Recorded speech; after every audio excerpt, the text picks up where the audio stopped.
Il-Prim Ministru Robert Abela żar investiment ġdid ta' kumpanija tal-kostruzzjoni internazzjonali li wettqet proġetti f'diversi kontinenti u li ilha topera f'pajjiżna u dal-aħħar 20 sena. Fi-stqarrija mill-Uffiċċju tal-Prim Ministru ġie spjegat li flaqa ma' tmexxija u l-ħaddiema tal-kumpanija fil-preżenza wkoll tal-Ambaxxatur tat-Turkija l Malta, il-Prim Ministru nnota mill-ġdid kif Malta tibqa' tattira investiment barrani b'saħħtu li jixed il-fiduċja li teżisti f'pajjiżna. Dan fl-istess ħin li kumpaniji stabbiliti f'pajjiżna qed jibqgħu isaħħu l-operat tagħhom.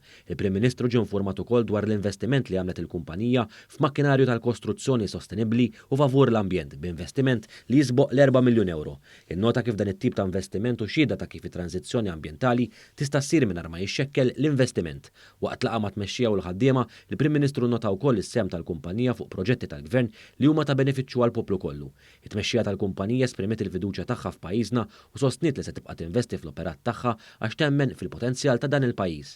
Preżenti matul iż-żjara kien hemm il-Ministru għat-Trasport l-Infrastruttura Proġetti Kapitali Aron Farrugia, il-Membru Parlamentari Cressi Dagalja u l-Ambaxxatur tat-Turkija l Malta Erdeniz Sen.